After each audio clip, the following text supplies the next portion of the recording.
Queridos amigos e amigas, muito boa noite.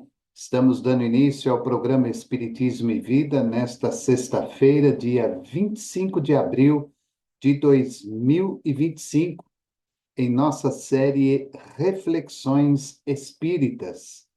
Todas as sextas-feiras, às 21h15, nós estamos fazendo um estudo do livro Seara dos Médiuns, livro psicografado pelo nosso querido Chico Xavier e ditado pelo Espírito de Emmanuel. Este livro faz referência ao livro dos médiuns.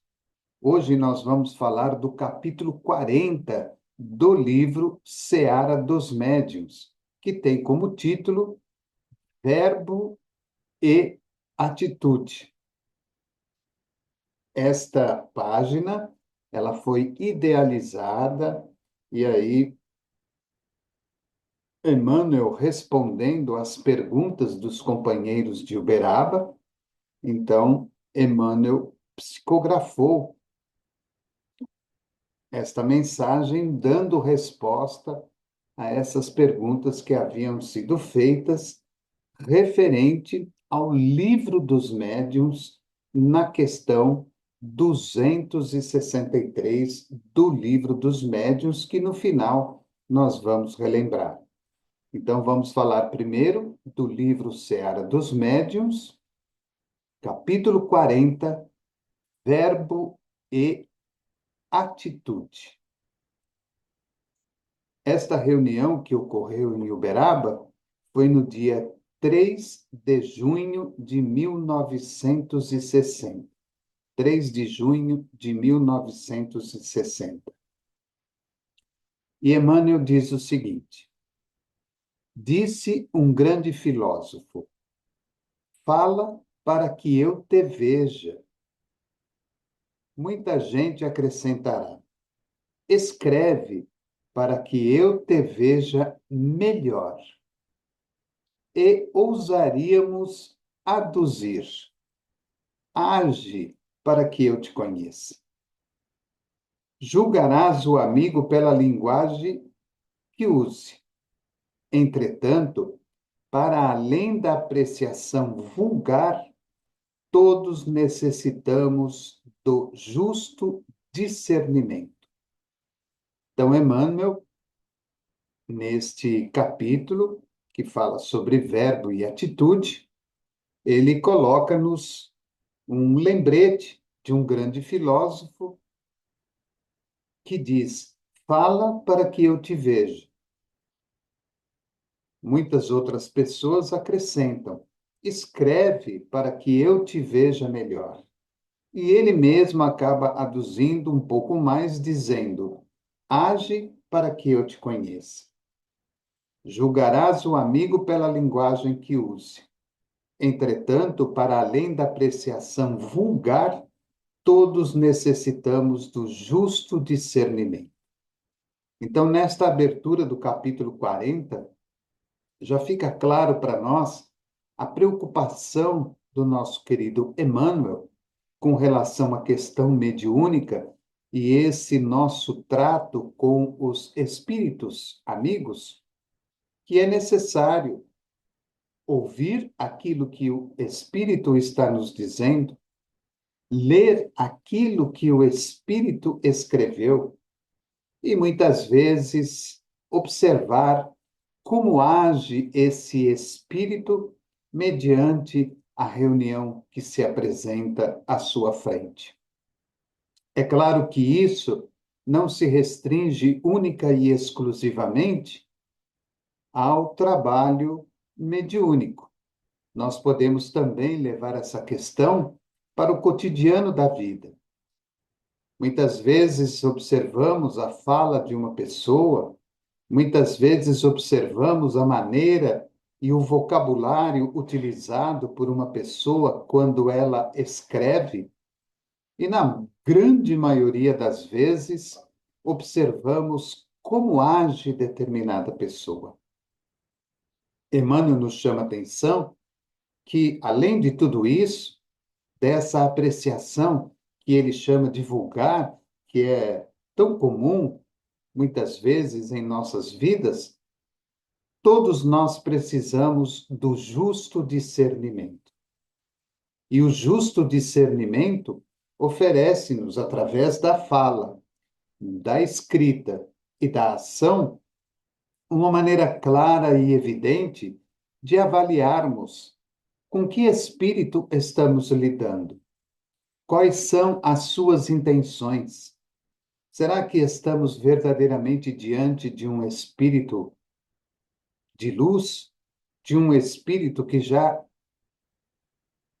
galgou uma determinada posição na espiritualidade, em termos intelectuais e morais, para nos trazer lições, para nos trazer orientações, para nos ofertar caminhos para atingirmos os objetivos necessários?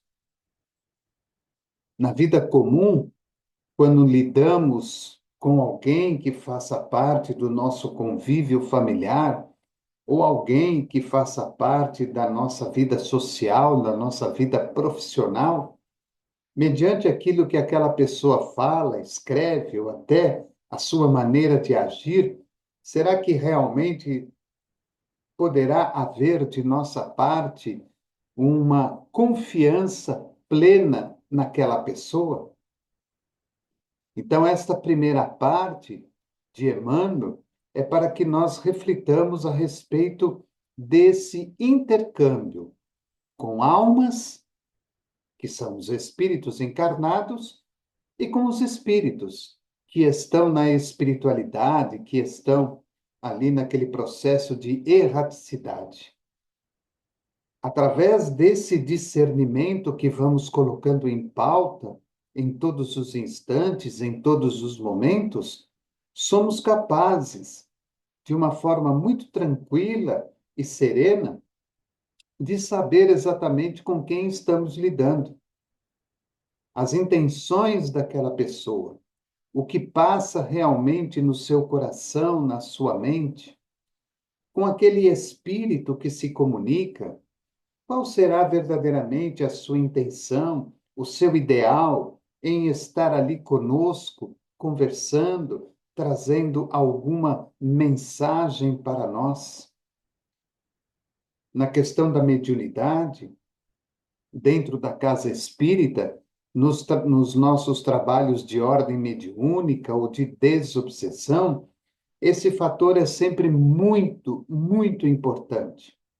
É necessário que nós estejamos atentos, que estejamos com os olhos abertos, os ouvidos abertos, para, nas pequenas coisinhas, nos pequenos detalhes, conseguirmos decifrar quem é verdadeiramente aquele espírito que está se comunicando conosco.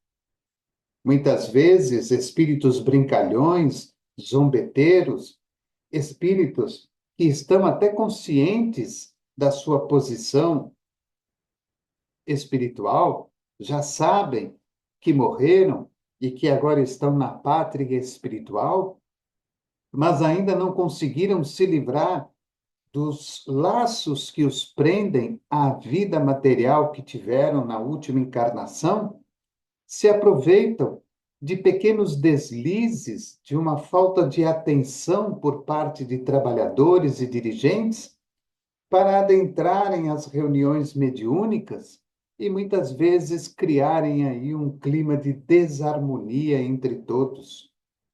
Muitas vezes, e isso é comum também acontecer, os próprios benfeitores espirituais permitem que isso aconteça para testar o grupo, para testar os médiuns, os doutrinadores, testar o dirigente do trabalho e ver até que ponto verdadeiramente nós estamos levando a sério o nosso compromisso espiritual ou simplesmente estamos cumprindo a obrigação daquele dia. E como eu disse anteriormente, levamos essa lição para o dia a dia da vida. no contato com as pessoas que nos cercam, quando as pessoas trazem determinadas informações para nós, o que elas estão buscando? O que elas estão desejando? Qual é verdadeiramente a intenção de cada uma delas? Há muitas vezes nos trazerem informações referentes a um acontecimento, referente a uma outra pessoa que ali não está presente para se defender, para mostrar o seu lado da história. Então, isso tem tudo a ver com o título que ele coloca no capítulo: Verbo e Atitude. Muitas vezes, tanto o espírito quanto a alma encarnada, ela tem um verbo eloquente, ela tem um verbo muito bonito, ela tem um verbo coberto de muita intelectualidade, um verbo que transmite uma certa moralidade acima do normal, e muitas vezes a sua atitude diária na sociedade, na família, com os amigos, não condiz com o verbo. Nós observamos isso, e, é claro, não estamos aqui fazendo nenhuma crítica, mas observamos isso no meio político, no meio social, no meio religioso, onde muitas vezes a atitude de determinadas almas queridas não condiz com o verbo que elas apresentam. E também nas reuniões mediúnicas e nas reuniões de desobsessão, podemos sim nos defrontar com uma situação semelhante, onde a atitude ali demonstrada pelo Espírito não condiz com o verbo que muitas vezes ele está nos transmitindo. Vamos ver o que fala Emmanuel no segundo ponto, né, na segunda parte deste capítulo. Marat falava com maestria, arrebatando o ânimo da multidão, mas instigava a matança de compatriotas que não lhe espossassem as diretrizes. Marco Aurélio, o imperador chamado Magnânimo, escrevia máximas de significação imortal. No entanto, ao mesmo tempo determinava o martírio de cristãos indefesos, acreditando com isso homenagear a virtude. O Herter de Goethe é um poema de magnífica expressão literária, mas não deixa de ser vigorosa indução ao suicídio. As declarações de guerra são, de modo geral, documentos primorosamente lavrados. Todavia, representam a miséria e a morte para milhões de pessoas. Há jornalistas e escritores que figuram na galeria dos mais sábios filósofos e, apesar disso, molham a pena em sangue e lama para gravarem as ideias com que acentuam os sofrimentos da humanidade.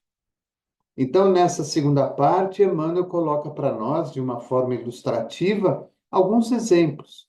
Marat, que falava com maestria, mas instigava a matança dos compatriotas.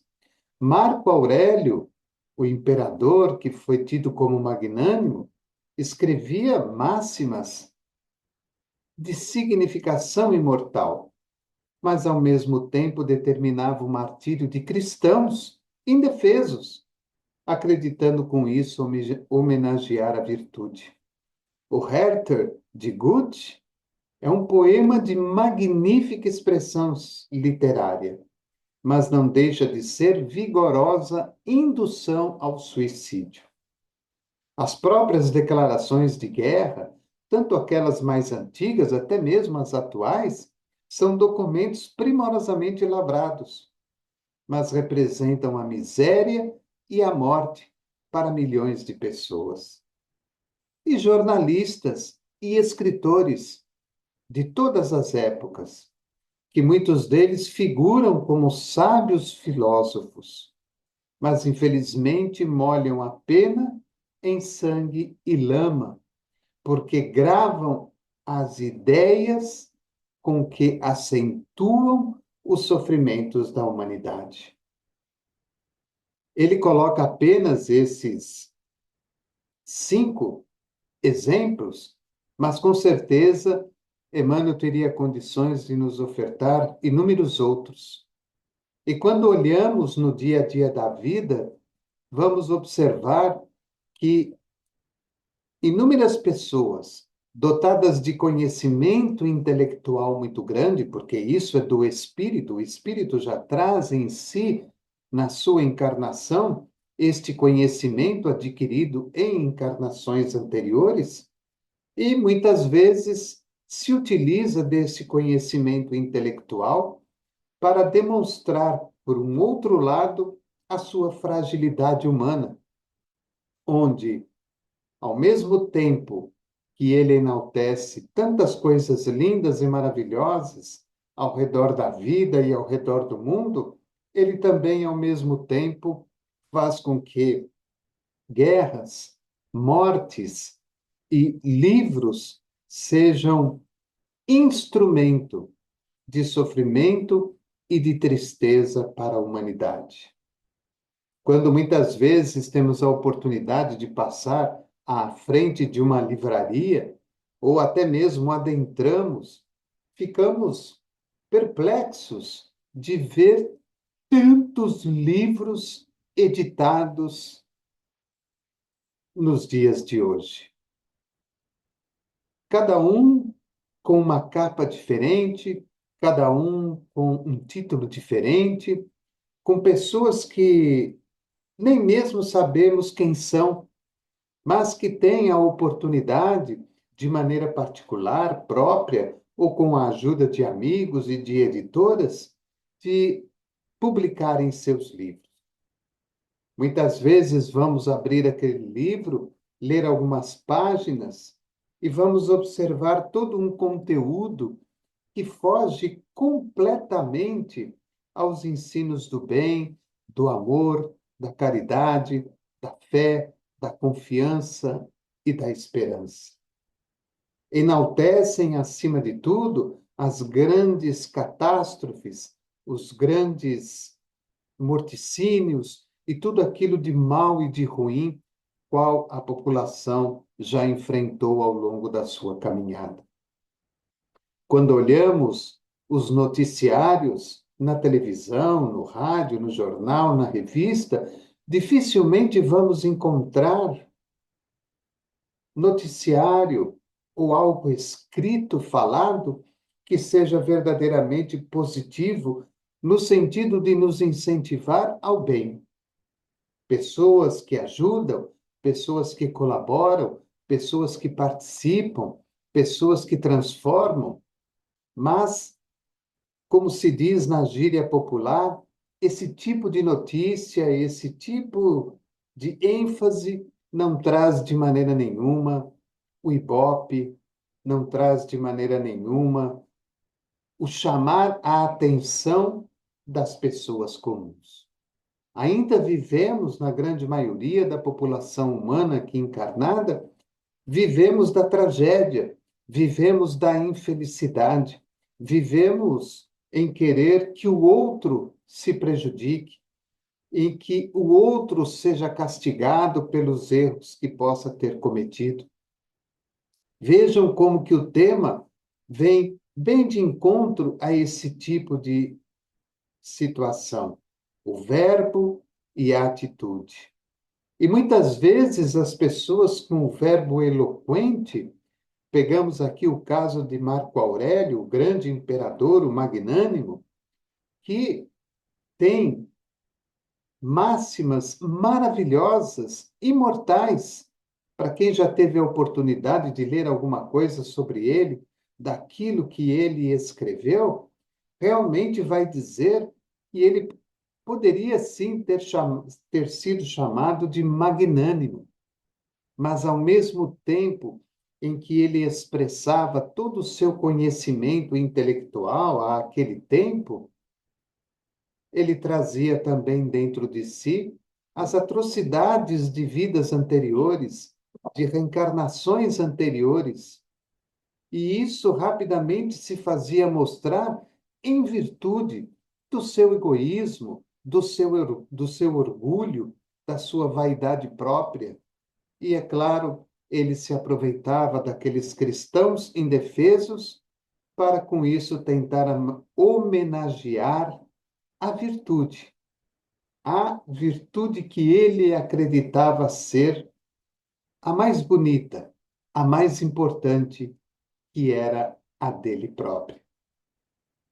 Observamos já nos tempos atuais a posição de Hitler, quando milhões de judeus foram mortos simplesmente por uma ideia pessoal, através desse orgulho, dessa vaidade, dessa ambição, desse egoísmo.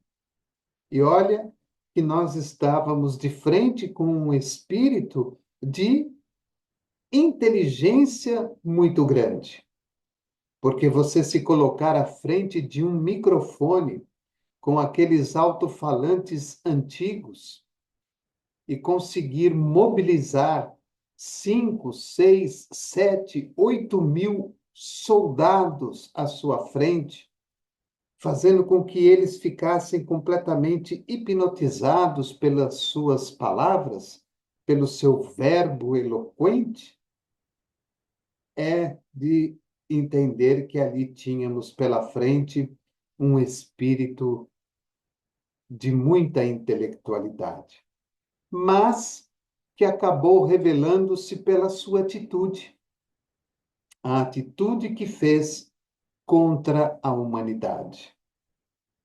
Dentro do meio religioso, vamos encontrar nas inúmeras religiões falsos cristos e profetas, falsos mensageiros daquela mensagem, daquele segmento religioso, que muitas vezes levaram pessoas ao suicídio individual ou coletivo, pessoas que foram iludidas simplesmente por teorias sem fundamento, sem razão e sem propósito.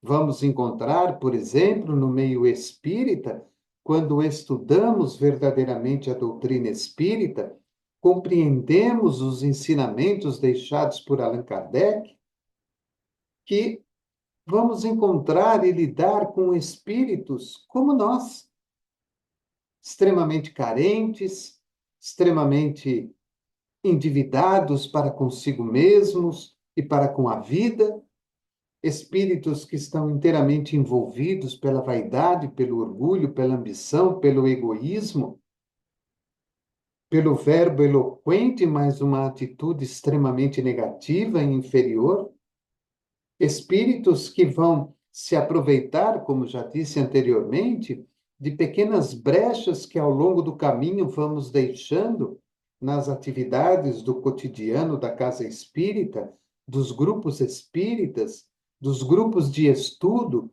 dos trabalhos da casa espírita, de uma reunião de desobsessão ou de treinamento mediúnico, e esses espíritos se infiltram e muitas vezes, se não conseguem desestabilizar o grupo, conseguem muitas vezes desestabilizar um, dois ou três médiums que estão ali trabalhando, pessoas que estão ali se dedicando. É claro que nós sabemos que há um comprometimento muitas vezes daquele espírito com determinada pessoa, mas em outros casos não há nenhum tipo de comprometimento. Há, sim, como eu disse, uma falha de prestarmos atenção e de estarmos atentos ao que disse Jesus em seu evangelho. Orai e vigiai, vigiai e orai, para que não caiamos em tentação. Não é à toa que o mestre nos deixa esse ensinamento, que pode ser utilizado nos dias de hoje. Então, essa nossa tarefa de lidar com as pessoas, com as almas, de lidar com os espíritos, requer de nossa parte uma atenção muito grande.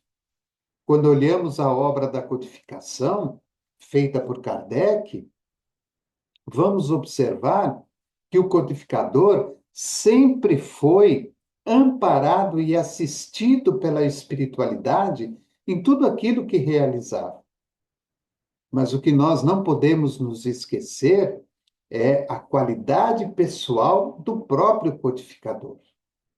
Por ser um pesquisador, por ser um cientista, por ser um educador, por ser uma pessoa ligada aos meios literários e educativos, o codificador tinha todo o cuidado em tudo aquilo que ele colocava como parte da codificação da doutrina espírita.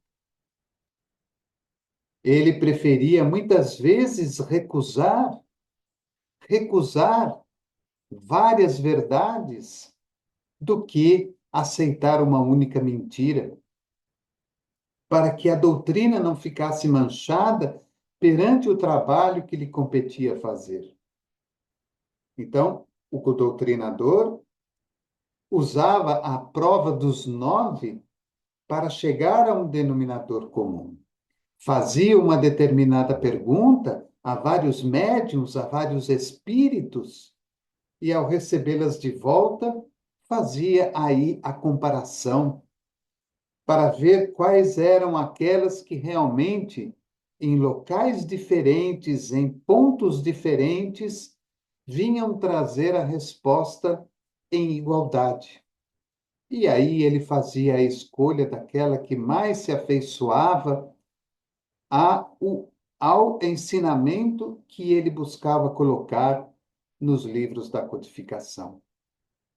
Quando nós agimos assim, observando o verbo e observando a atitude, seja de almas, seja de espíritos, começamos a entender e a compreender aqueles que verdadeiramente são almas ou espíritos de luz ou brincalhões, que tentam nos envolver, que tentam tirar o nosso ponto de equilíbrio para nos distanciarmos da tarefa que nos cabe realizar.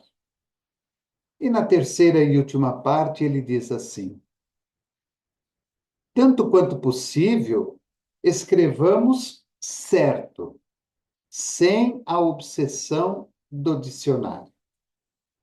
A gramática é a lei que preside a esfera das palavras. A instrução cerebral, porém, quando sem bases no sentimento, é semelhante à luz exterior. Há luz na lâmpada disciplinada que auxilia e constrói, e há luz no fogo descontrolado que incendeia e consome. Identifica o mensageiro, encarnado ou desencarnado, pela mensagem que te dê, mas, se é justo, lhe afixas a cultura. É imprescindível anotes a orientação que está dentro dela. O navio pode ser muito importante, mas é preciso ver o rumo para o qual se encaminha o leme. Se o verbo apresenta, a atitude dirige. É por isso que Jesus nos advertiu: seja o vosso falar sim, sim e não, não. Então, nessa última parte do texto, Emmanuel coloca as suas observações pessoais. Ele, um espírito de alta envergadura moral e intelectual, traz aí algumas orientações, pequenas frases, para que guardemos em nossa mente, em nosso cérebro e coloquemos de maneira possível no dia a dia da nossa vida. Tanto quanto possível, escrevamos certo, sem a obsessão do dicionário. E o que é escrever o certo sem a obsessão do dicionário? É usarmos do sentimento que está dentro de nós. Usarmos da verdade, da justiça, do bem, da caridade, do amor ao próximo. Escrever palavras que enaltecem, que levantam, que transformam, que modificam e que fazem crescer aqueles que terão a oportunidade de ler a essas páginas. A gramática é a lei que preside a esfera das palavras. A gramática, ou seja, aquilo que estamos utilizando em letras, em palavras, em frases, preside a esfera das próprias palavras. Ou seja, essa gramática que vamos aprendendo e que vamos nos utilizando é a lei que vai presidir a palavra que vou escrever. A instrução cerebral, porém, quando sem bases no sentimento, é semelhante à luz exterior. Então, podemos ter muita instrução cerebral, muito conhecimento. Mas se esse conhecimento não tiver bases nos nossos sentimentos, segundo Emmanuel, isso é semelhante à luz exterior. E ele explica: a luz na lâmpada, disciplinada, a luz na lâmpada, disciplinada, que auxilia e constrói. Mas a luz também no fogo, descontrolado, que incendeia e consome. Então vejam a comparação. Temos a luz na lâmpada, que auxilia e constrói, é disciplinada, ela está ali para aquilo, mas também temos a luz ali no fogo, que caso esteja descontrolado, vai incendiar e consumir tudo que estiver ao redor de si. E aí ele diz para nós: identifica o mensageiro, seja uma alma, seja um espírito, identifique o mensageiro, encarnado ou desencarnado, pela mensagem que te dê. Então, identifique o mensageiro, encarnado ou desencarnado, pela mensagem que ele te dá. Mas, se é justo, se for justo, lê afixas à cultura. É imprescindível anotes a orientação que está dentro dela. Agora, você identificou o mensageiro, encarnado ou desencarnado, pela mensagem que ele te deu. Se é justo lhe afixas a cultura, ou seja, se é justo que você o tenha como cultura, que aquela mensagem esteja envolta em cultura, então ele diz: é imprescindível anotes a orientação que está dentro dela. Anotes num papel, num caderno, anotes no teu coração, no teu pensamento, guarda dentro de ti a orientação que ele te trouxe.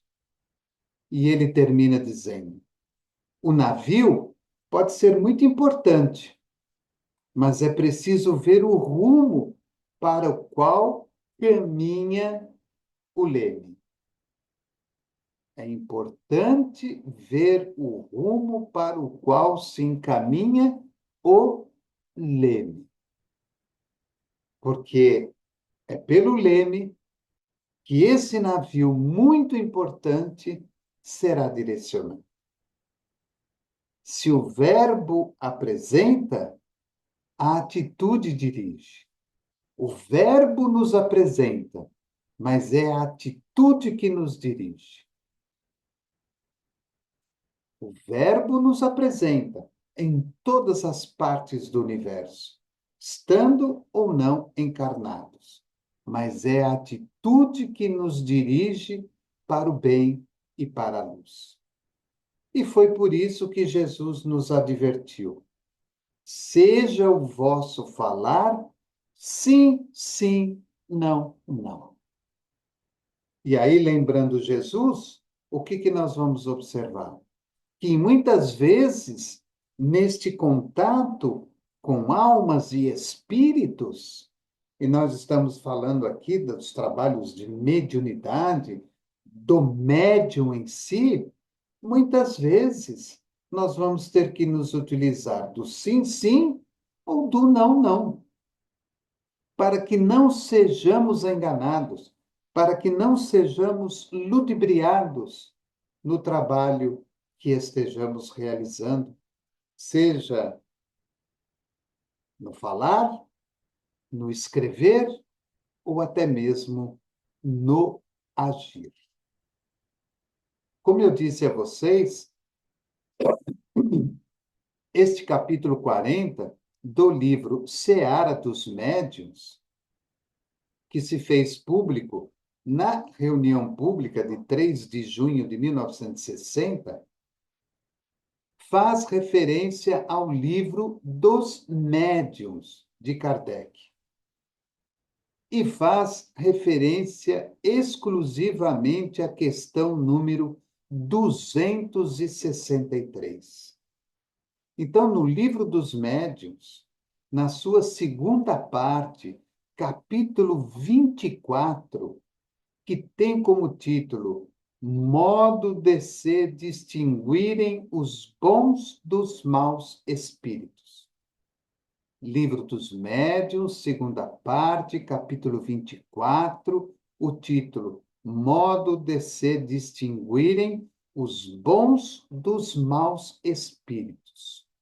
A questão 263, Kardec escreve o seguinte: já dissemos que os espíritos devem ser julgados como os homens, pela linguagem que usam. Já dissemos que os espíritos devem ser julgados como os homens, pela linguagem que usam. Então, quando um espírito se comunica, a maneira como ele traz a sua mensagem deve ser, sim, por nós julgado, levando-se em conta e tendo-se em base a maior, média ou menor instrução do médium, devemos, sim, segundo Kardec, julgar como os homens a linguagem que ele está usando.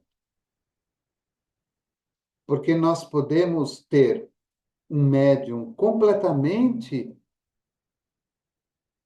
analfabeto, sem conhecimento intelectual, e uma mensagem espiritual de altíssima envergadura.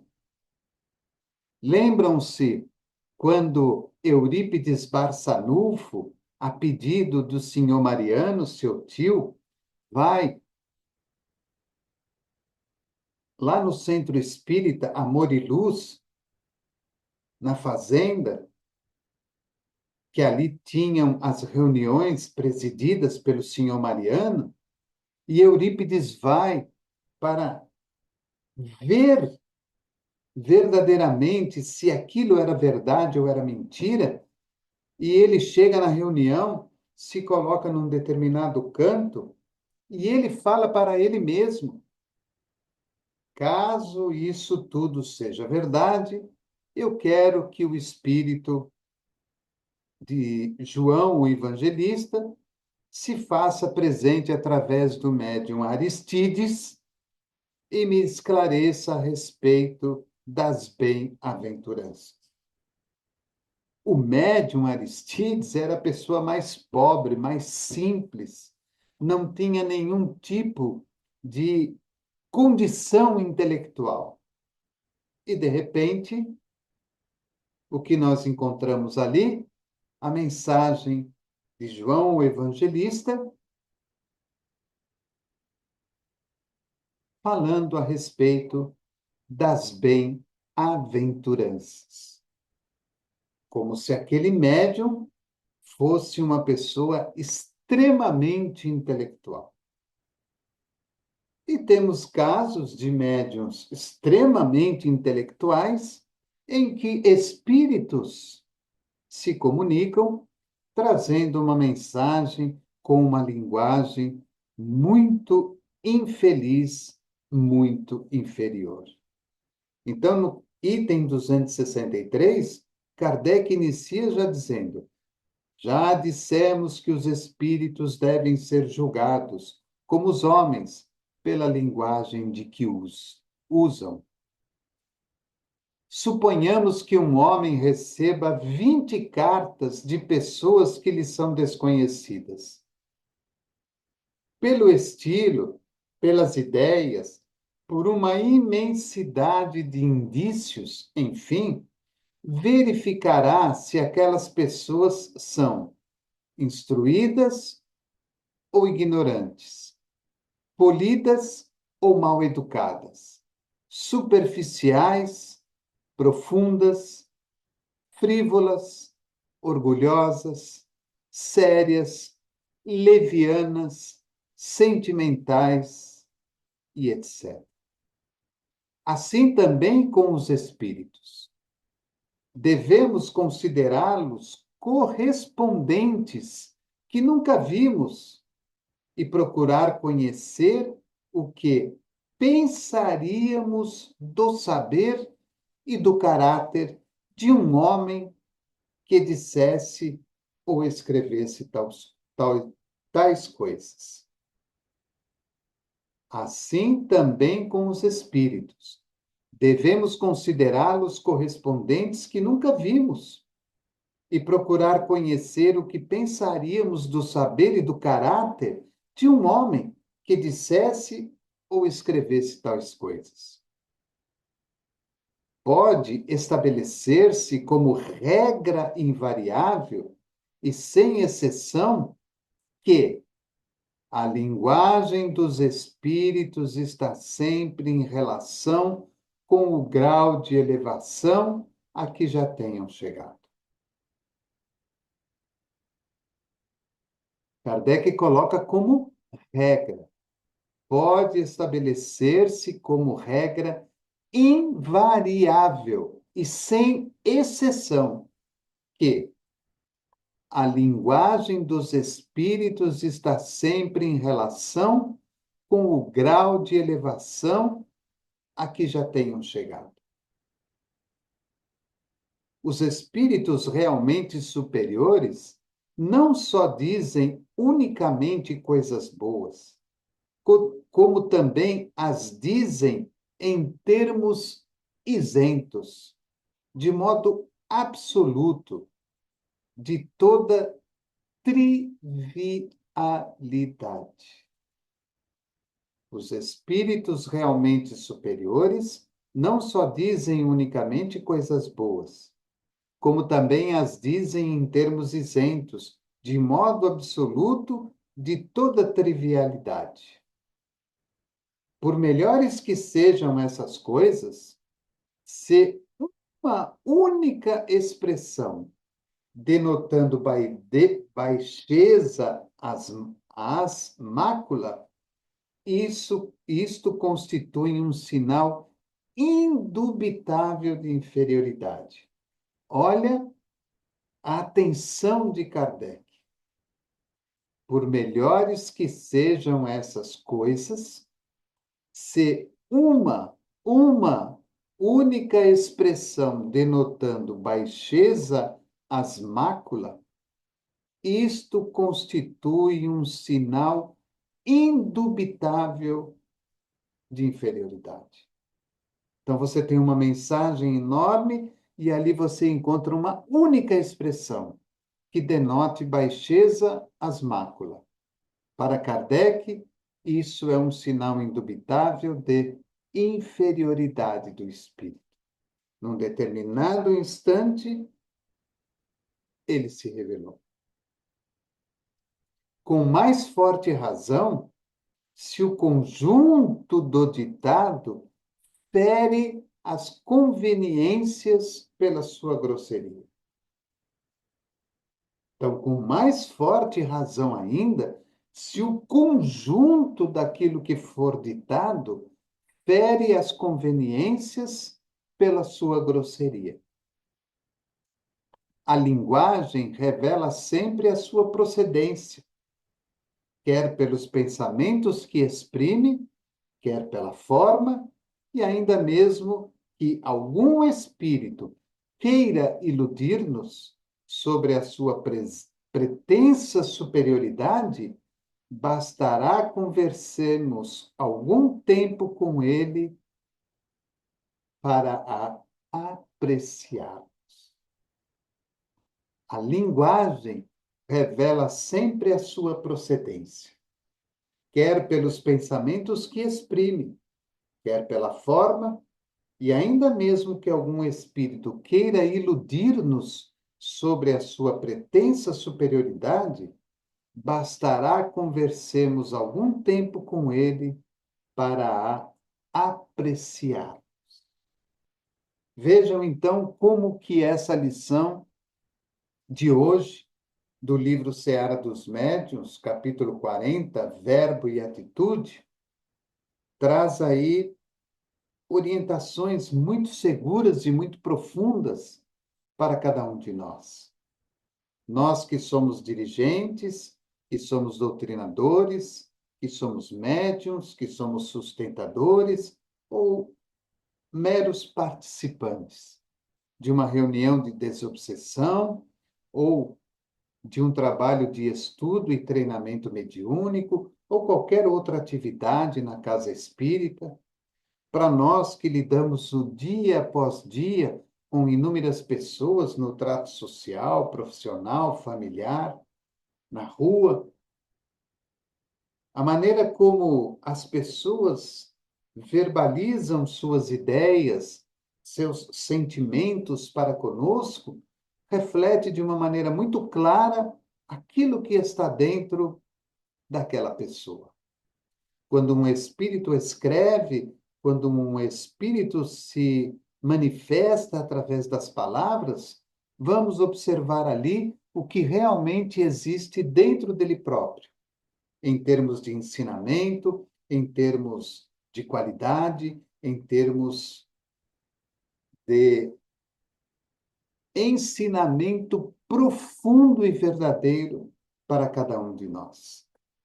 Quantas vezes conversamos com uma alma querida e passamos ali horas e horas conversando, e aquela pessoa, através das suas palavras, nos oferece inúmeros ensinamentos de vida, inúmeros ensinamentos adquiridos através de experiências vividas, pessoas que realmente são intelectuais e que denotam um conhecimento profundo sobre um assunto ou vários assuntos e oferecem a cada um de nós a sua experiência, o seu aprendizado, para que possamos também nos sentir felizes em adquirir aquele conhecimento, em ouvir aquela pessoa falando. Da mesma forma, com os espíritos. Na lida do dia a dia com médiuns e com espíritos, vamos aprendendo verdadeiramente o que cada um deles traz na sua intimidade.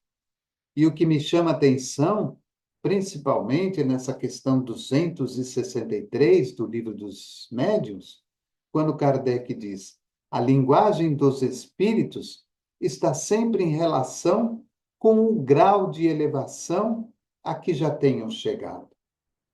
A linguagem dos espíritos está sempre em relação com o grau de elevação a que já tenham chegado. Muitas vezes observamos uma determinada comunicação em que ela vai além da capacidade intelectual e verbal do próprio médium, o que demonstra para nós o grau de elevação daquele espírito, que conseguiu impor a sua vontade, impor o seu conhecimento e ajudando ao médium para que ele tivesse condições de absorver aquela ideia, absorver aquela mensagem e transmiti-la de uma maneira correta, de uma maneira verdadeira, de uma maneira idêntica àquilo que o espírito está lhe transmitindo.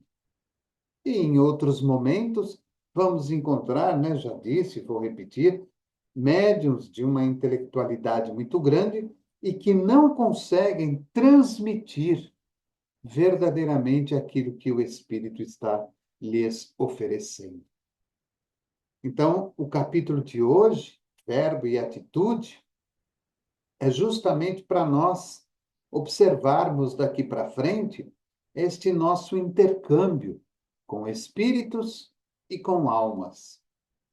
E através do verbo, da atitude, da expressão das palavras, da expressão dos sentimentos e também a ação e a atitude de cada pessoa, nós vamos conseguindo colocá-los e colocá-las, cada um e cada uma, em seu devido local, em seu devido canto, e vamos aprendendo a entender a linguagem e o ensinamento de Jesus quando lá escreveu, aliás, quando lá falou para nós, né?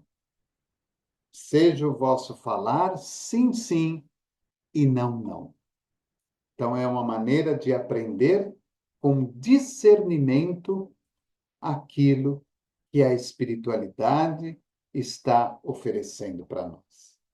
Vejam como que o trabalho mediúnico não é uma tarefa muito simples e muito fácil.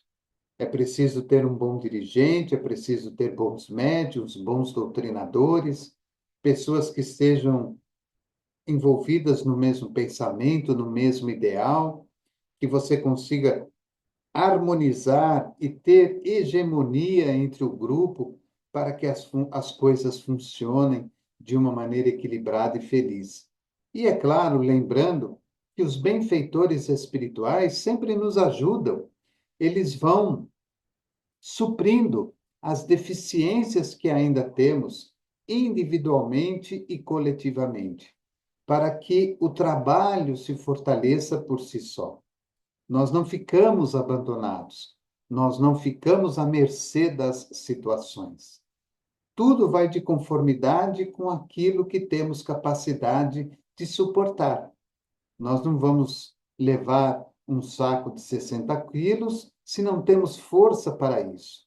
A espiritualidade não vai nos impor determinadas tarefas de forma coletiva ou de forma individual, sem que estejamos devidamente preparados e prontos para recebê-las e para colocá-las em prática. Então, que daqui para frente, nas nossas atividades cotidianas da vida comum e nas nossas atividades dentro da casa espírita, fiquemos atentos ao verbo, fiquemos atentos àquilo que é escrito, fiquemos atentos à atitude de almas e de espíritos, para que não sejamos enganados e que nós saibamos aprender com o estudo. O estudo cotidiano, pouco a pouco, vai nos oferecendo a capacidade de discernir, de separar o joio do trigo, de fazer com que aquilo que realmente é importante e interessante esteja sempre do nosso lado, nos acompanhando e nos ajudando. Então, o estudo de hoje, livro Seara dos Médiuns, capítulo 40, Verbo e Atitude. Este capítulo teve a sua publicação na reunião pública de 3 de junho de 1960. E este capítulo faz menção à questão número 263 do Livro dos Médiuns, segunda parte, capítulo 24, modo de se distinguirem os bons dos maus espíritos, item 263. Quero agradecer a vocês pelo carinho, pela bondade, por estarem acompanhando conosco este estudo. Todos nós estamos aí no trabalho e no esforço individual de procurar sempre trazer o melhor a todos que nos acompanham, mas o mais importante é que o nosso trabalho tem sido feito dentro de uma fidelidade ao Evangelho de Jesus e aquilo que a doutrina espírita nos oferece. Agradeço a você por nos ajudar na divulgação do canal e da rádio, por estar aí acompanhando a nossa programação semanal aqui no canal, como também a nossa programação diária, 24 horas por dia, 7 dias por semana, da Web Rádio Espiritismo e Vida. Desejo a todos um bom final de sexta-feira, uma boa noite, um bom descanso, um excelente final de semana e que Jesus, na sua infinita bondade e misericórdia, abençoe a todos, hoje e sempre. Programa Espiritismo e Vida, simples, objetivo, constante. Um forte abraço e até o próximo encontro.